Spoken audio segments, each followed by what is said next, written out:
The home is just such an important place where we learn, where we model virtue, we see virtue, and most importantly, it's where we win grace for one another. Vive la bonne vie, chant. Vive la bonne vie. Always say your prayers and kiss your children goodnight. Live the good life, darling. Fight the good fight. Cry when it hurts. Don't run from the pain. There's always sunshine after the rain. Don't be afraid to try to live the good life. That's right, y'all. Come on. Welcome to the inaugural episode of Le Bon Vie, The Good Life, a offering of John Paul the Great Academy. My name is Deacon Adam Conque, Director of Apostolate and Chaplaincy at John Paul the Great Academy. And right next to me is the one and only Mr. Kyle Albarado. Hello, Kyle.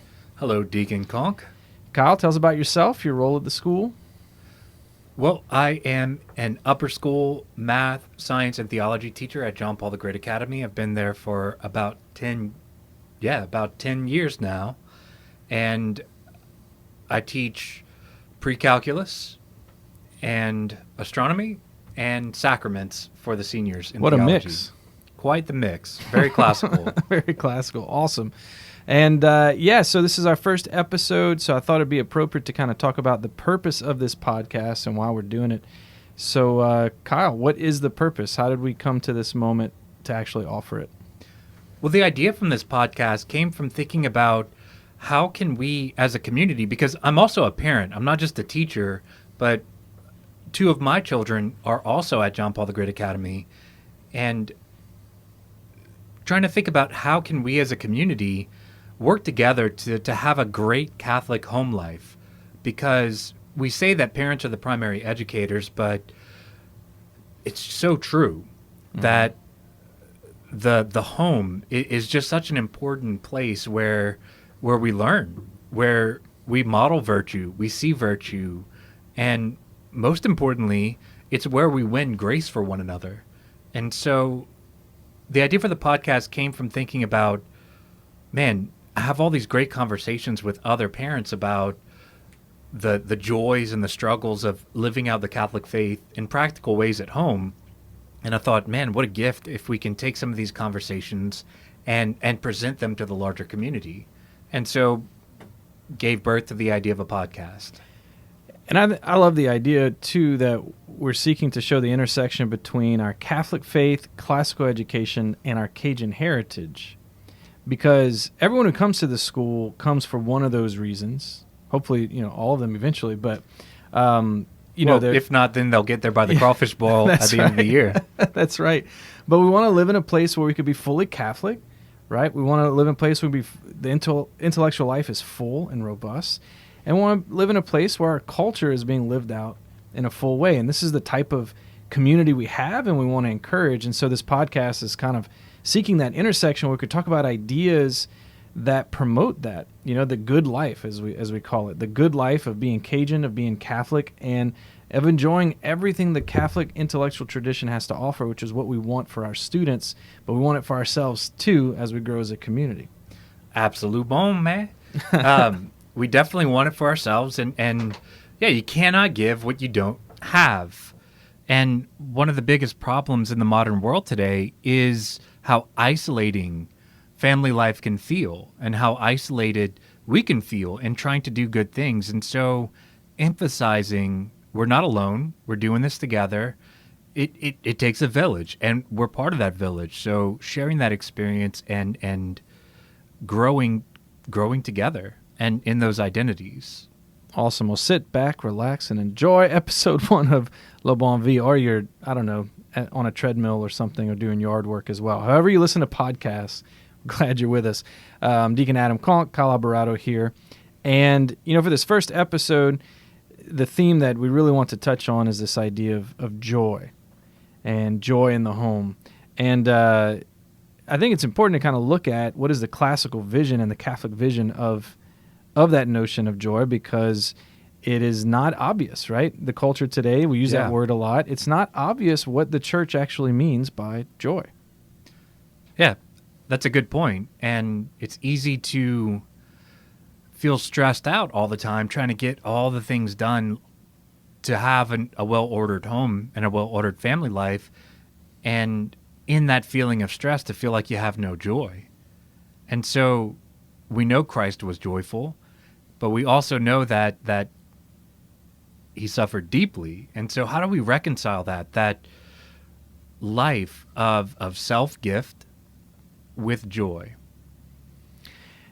And it's interesting that we are a people who have so much. I think about this all the time. I mean, we have so much. We have Christ. We have the sacraments. We have our spouses, our children. We have Catholic Acadiana. I mean, we have so many blessings, so much to be grateful for.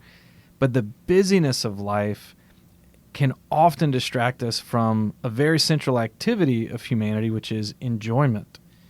It's an Indeed. important activity, but it requires a lot to enjoy things. It requires a certain self-discipline to find the space in your life to actually enjoy the good things God has given you. Well, that calls to mind one of my favorite classical principles, which is festina lente, and that's Latin for make haste slowly. And so we should have a certain urgency about pursuing the good in front of us, but if we don't slow down, then we won't be able to observe, and we're only grateful for those things that we observe. But if we're always distracted, we lose gratitude, and gratitude is so foundational for joy. Yeah, I mean, the Thomistic notion of joy is when we possess the thing we desire or the thing we love, and our desire for it leads to a possession of it, and we experience that very spiritual experience. So there's a difference, right, Yeah. between joy and pleasure. I mean, pleasure is not a bad thing, but it's that experience where a material good we possess or experience, a chocolate cake or a good book or whatever. Yeah, some gratins. Yeah, that's good. That's part of the good life, the bon vie. But there's a deeper experience, we all know it well, when we possess a spiritual good. The love of our children, the love of our spouses, the love of our God. When things are just and right and we know they're rightly ordered, there's a certain joy that comes from that. There's a certain peace from that. So joy is that particular experience where I possess the thing I love and the thing that I desire. But possession, it takes an intention, right, to make space in my life to possess things. Because I could have something in my life but not actually possess it. I could have my kids in my life, for example, and Yeah. they're there, but if I don't take the time to engage in that relationship, I'm not exactly possessing them in the sense of enjoying them, right? Right. Or in a way, being brought outside of yourself so that you can be possessed by them while at the same time possessing them. That's the interesting nature of love. That love at the same time draws us out of the self. Eros, right? Eros, that special kind of love that draws us outside of the self and directs our attention to the beloved, the object of our desire. And yet joy is unity with that object of desire. And certainly spiritual joy is whenever the object of our desire is greater than ourselves. I mean, perfectly it would be God. That is beatitude, right? But notice all the beatitudes are about self-emptying, getting out of the self and being attentive to what and who are before you. And yeah, stress and anxiety rob us of attention, and so rob us of the opportunity to observe and notice these great objects of desire that are around us. If you're just joining, it's Le Bon Vie, the first podcast of John Paul the Great Academy. I'm Deacon Adam Conque and Kyle Albarado here. We're talking about joy and its place in the family life and the life of the school. So let's turn there to the family. We're just talking about the need to be intentional about joy, to create an environment where there's an expectation that we, festina lente, we make haste, but we also do it slowly and enough to enjoy the ride. Let's talk to our family situations, because a lot of times, with the life of the school, we wake up, we get ready, we run, we go, We run to the different practices after school, and then we get home and we do all our homework, try to get some dinner together. And there's just a lot of quickly but not slowly happening. Why Yeah. is it important to take on this project of joy in the home and making space for that? Well, Deacon Conque, that's actually a good question I would like to turn on you. Oh, boy. So I'm very, very thankful for the role that you're going to be playing at John Paul the Great Academy this summer and this coming school year, the 2021-2022. Yaw. I know. Man, time goes by. School year. But I'm very grateful for why you're here, which begs the question, why are you here, Deacon Conque? Yeah, well, part of my role is to help facilitate what a lot of parents have asked for, which is more support and more formation for them and for the families of the school. Because, the school has always reiterated what the church teaches, that the family, you're the primary educators of your children, both in the faith, but also every other venture. You are the primary teachers of your children.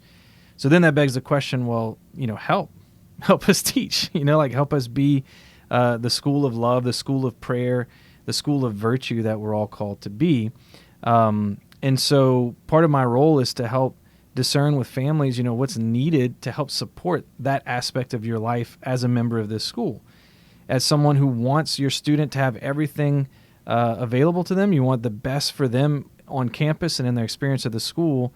How do we be the family that supports that for the student? Because each student's education is not just the project of the teacher, but also the parents and the teacher. And so, so I'm excited about that role. I've already gotten a lot of great feedback from parents about ways they'd like to be formed or ways, the schools can support that project in the family. But that is often a concern I hear, is that we're so busy. There's so many things to be doing. How do we make space to enjoy one another? And I think the founding of the school, it was a group of people committed to that idea. Like, we want to be a school where we enjoy being in our families, right? Like, we enjoy one another. We want to have a joy-filled home that spills over to a joy-filled campus. And this was an original principle of the school. Yeah, absolutely. And it's an interesting thing. The school wasn't founded with this clear vision of classical education, but rather simply with the desire of, we are a bunch of people who want to be very intentional about educating our children in a way that helps them get to heaven. And so always with that eye on Christ. How do we make Christ more present and more visible in what we're doing and how we're doing it? And that kind of naturally led to, well, how has the church over its lifetime discerned the best way to educate so that we can better incarnate the mission of Christ in what we're doing and how we're doing it and who we're doing it with? And that naturally led to this classical model. Yeah, I mean, Christ himself said he came so that we might have his joy and that our joy might be complete. This is who Christ is to us. He's someone in our life that wants to bring us joy, and not just temporal joy, not just joy for a little while, but joy forever and eternally. And this matches very closely with the ideals of classical education, in that the joyful person is a free person. The joyful person is someone who's not enslaved to their own passions, not enslaved to ignorance or to deception. They're not a deceived person. They know what the truth is, and they have enough self-mastery to enjoy what is true, good, and beautiful. I mean, this is the idea of classical education, is that we would be free people, set free from our own desires, our own passions, and free to know the truth, free to pursue the good, free to appreciate the beauty around us, right? And so the home is that first school, and it could be a classical school, and that's the thing, if you see yourself as a home school under the school, right? Like, so just like you're a domestic church, Yeah. and you have a church parish, in the same way you're a domestic school and you go to JPG, right? Like, think of it Right. that way. You send your kids to a classical school, so you should have a classical home. If you don't, there's going to be a lot of cognitive dissonance in your kid's life that is just unfair. No, absolutely. But the trouble is, for most of us, we were not classically educated. And so we're attracted to the values and the ideals of classical education, but we ourselves haven't received it. I know for me, I did not receive a classical education. It was something I greatly desired once I was first introduced to it, right outside of high school. And I had to seek mentors, and I had to seek others who were in the tradition to help me and bring me into the tradition. But for most of us, we're attracted to classical values and we want a classical home, but we haven't received it, and so we don't know how to give it. Yeah. And I think a great place to start is, what is the role of joy in our family? Do we enjoy things? Because, and I say that because the pursuit of joy can often show where we're not free. That's an interesting idea. How so? Well, if I struggle to enjoy things, something's wrong.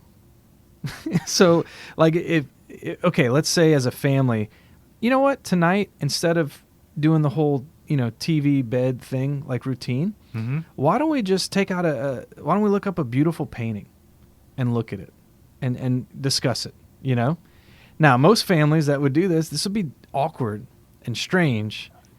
I'd say yes, yes. And so that reveals something, that we lack a certain freedom to enjoy this beautiful thing. Or if there's an idea that we want to discuss, you know what? Let's discuss an idea. Maybe it's an idea from the Lord in the Gospels. Maybe it's an idea you heard in class that fascinated you. Let's just discuss it. If it's an awkward thing to do, then there's a certain lack of freedom in enjoying that truth, enjoying that idea. So if you start with making room for joy in your home, it can show where there's a need to spend some energy in educating yourself and like finding that freedom. Because remember, education, classically speaking, is not, I've received a certain deposit, a certain information load into my brain, now I'm educated. It's a more modern idea, right? Right. Education classically frees you as a human being. So if I can find a lack of freedom in pursuing joy, that's a great starting point for family education. It could also be a kind of an intimidating starting point as well, because if we're not free to enjoy something, that means that we're probably overly attached to something that is not God. Mm-hmm. And that is very, very difficult to confront. Yeah, education is not easy. No, but it is good. It is good. And it's worth it. Yeah, I love that from Lewis from the Chronicles of Narnia. Aslan, is he safe? Is he a tame lion? And the answer is unequivocally no. No, not safe, but he is good. And this is what joy is. I mean, joy is usually experienced in environments where there's a lot of freedom involved. Everyone's, and if you feel in your home that there's this lack of freedom, take the risk of pursuing that joy anyway. It's going to feel awkward. It's going to feel weird, but it gets easier. And It does. You gain a taste for it. And it could be as simple as making a small goal. I'm going to have a 10-minute conversation with my child, maybe once a week or once a day even, but having kind of sacred, sanctified time where I am only going to engage in conversation with my child at this time. And yeah, they might not want to talk at first, but that repetition of having an intentional conversation where we really do want to hear what the child has to say. We ask them questions about their day in earnest. Well, a lot of kids don't want to talk after a certain age, but I caught myself on the drive home one day. My girls are telling me all about their day, and all I want is for them to just be quiet so I can focus and drive. And my tone and my body language were telling them that as well. I called myself, without using words, telling my kids that I don't want to listen to them. So no wonder that as they get older, now my daughters are 8 and 6 right now, but as they get older, if day after day I'm only focused on, like, I got to get this done, then I'm going to see conversations as an obstacle. And I'm going to, in a way, communicate a lack of interest in having that conversation. And kids are so good at picking up on the nonverbal. Oh, yeah. They're very good at it. And so by the time they get older and it means more to me to have those conversations and they don't want to do it, I'm left puzzled. Like, why don't you want to talk to me? I'm your father. Well, for years I've been non-verbally telling them that I'm not interested in it. But just imagine the power of a commitment of maybe 5 minutes a day. I don't know what it might be or what different people are going to be at different places. You might have 8 kids, right? That sounds unbelievable. And so, finding something that's prudent, that is the highest good that's before us. And yes, as parents, part of that high good that we're called to is to enjoy our children. That should be something that we value, but it's very easy to live out values that we don't actually want, that we don't actually agree with. And the easiest way to find out what do I value is to take stock on how did I spend my time. Yeah. And if we realize, oh, wow, the way I spend my time does not communicate that I value listening to my kids, that simple practice of, okay, well, now I'm going to do it. I'm going to set apart 5 minutes every day to have an intentional and earnest and awkward conversation with my child. Yeah. And what a message to send our children that we enjoy them. Absolutely. Because they get that message loud and clear when it's genuine, when it's authentic, and even if we have to fake it till we make it, as far as, maybe we're exhausted from the day, maybe we have all kind of demands on our mind, and so we're distracted. But we do the best we can to communicate non-verbally and verbally that we enjoy their presence is so healthy for those little souls. And we all know that. Why? Because we all want that. And we all wanted that when we were kids, right? Absolutely. And notice how later in life we tend to kind of get hung up on guilt and this idea that you have to earn salvation, which is theologically a terrible idea, but practically it's what we're often taught, because people are interested in us when we do something they want or when they do something that they like or that they admire. Not the attention and the interest doesn't come simply because of who and what we are, but rather what we can do. So no wonder that tends to be a lot of people's experience as adults. This idea that I have to earn salvation is just deeply rooted in how we treat one another. But if we don't, vestina lente, make haste slowly to break those cycles, to take the time to observe, and to do things as small as having intentional conversations every day with those we love, then we're going to grow up learning these bad ideas that we have to earn worth.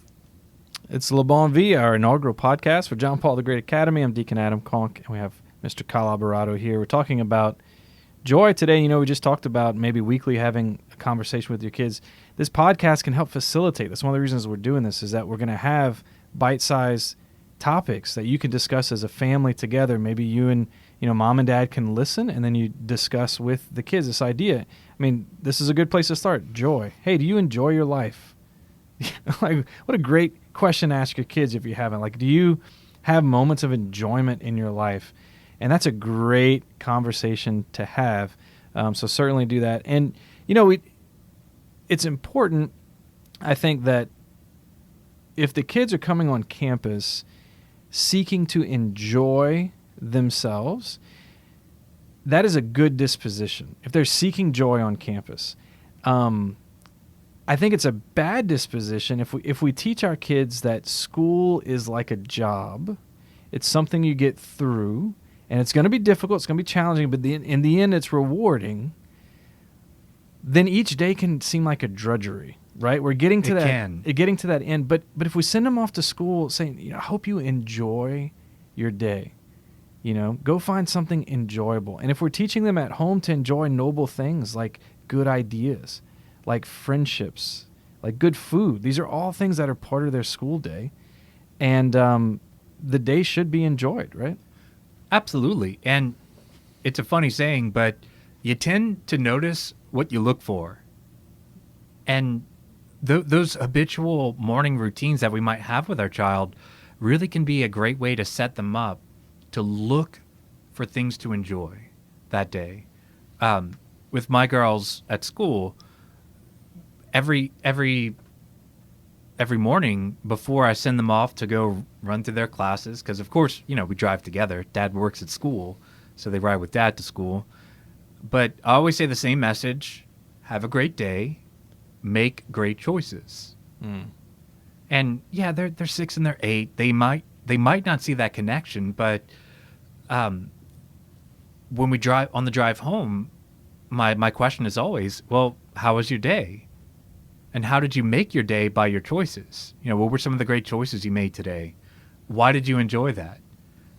One of the great tools of being a classical educator is the Socratic method, right? That you can have a very deep and meaningful conversation just by being very interested in the what, the why, the how, exploring answers and not just taking them at face value. On the ride home, I often hear, I had the best time in aftercare today. Okay, sweetheart, why? Why did you have a great time? And to carefully listen and to ask questions. Oh, well, so-and-so gave me this gift. Oh, it's so wonderful to receive gifts. Well, how did that make you feel? Why were you grateful? And the conversation just naturally unfolds from there. But to be able to have these routines as a family where, in the morning, we give them a paradigm, we give them a framework for their day. Yep. And then we reinforce that by wanting to hear about that at the end of the day. That can be just such a simple but powerful practice. Yeah, I mean, again, if you're going to be a classical home, that doesn't necessarily mean we're all wearing togas and drinking from a goblet. But it does mean we let... Wait, it doesn't? I mean, you can do that, but it doesn't necessarily mean that. But it does mean that the wisdom of centuries is welcome in our home.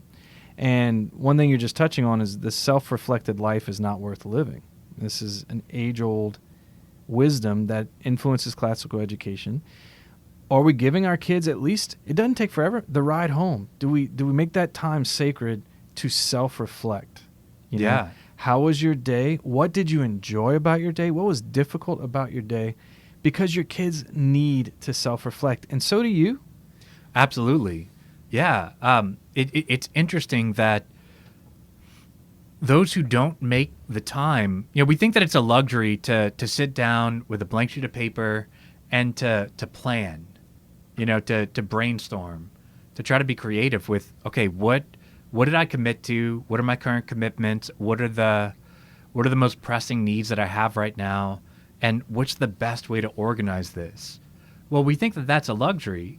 But when we don't do that, when we don't review our commitments, our values, and the needs we have before us in an intentional way, well, then our life is going to be chaotic. It's going to be frenetic. Which is also known as unenjoyable. Indeed. The chaotic life is not enjoyable. It's impossible to find the joy in chaos. Exactly. And again, you tend to notice what you're looking for. And anxiety and stress, they narrow vision. Basically, you're not focused on anything. You're just hypersensitive to anything that breaks through your attention.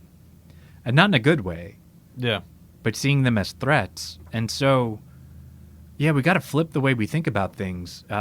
If we don't take time for ourselves to examine and to reflect and to, let's say we have the goal of, all right, I want this joyful home that everybody's talking about because that does not sound like mine.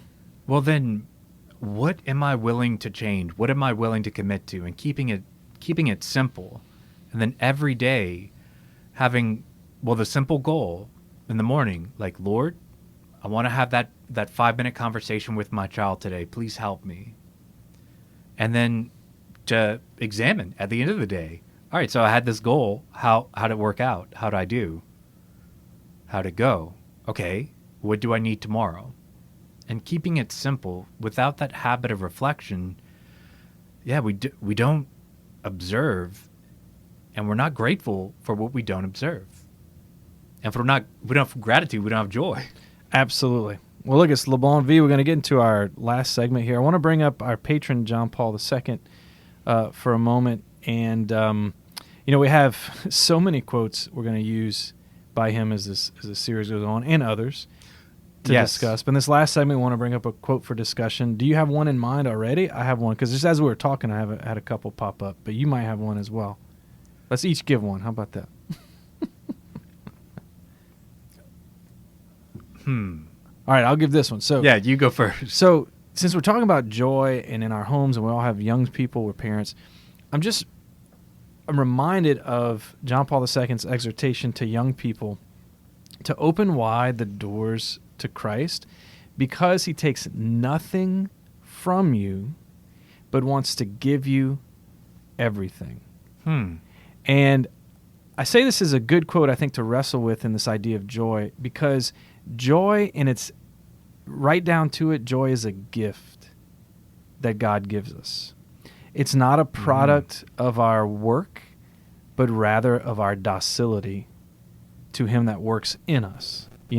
Christ gives us joy. He said, I came that you might have joy. I give my joy to you. And so our interior disposition, I think John Paul II is challenging us in that quote, needs to be one of courage to let God do his work in our life. It's Le Bon Vie, our first episode of the podcast of John Paul the Great Academy. I'm Deacon Adam Conque, and we have Mr. Kyle Albarado. We're talking about joy in the home, joy in our school, and we just want joy all over the place. It's our last segment, and in every last segment, we're going to share just a great quote on our topic that we can all enjoy. And I see what you did there. And ponder. And it's going to be from our patron, John Paul II. So, Mr. Albarado, what we got today? All right. So, in a very joyful place, Adelaide, Australia, Pope St. John Paul the Great had this to say: we are meant to have our human joys. The joy of living, the joy of love and friendship, the joy of work well done. We who are Christians have a further cause for joy. Like Jesus, we know that we are loved by God our Father. This love transforms our lives and fills us with joy. It makes us see that Jesus did not come to lay burdens upon us. He came to teach us what it means to be fully happy and fully human. I know you're going to want to look that one up. So that was the Angelus address from Adelaide, Australia, 1986. So Google that, Angelus address, Australia, 1986. That was just beautiful. And it just reminds us, joy is a gift.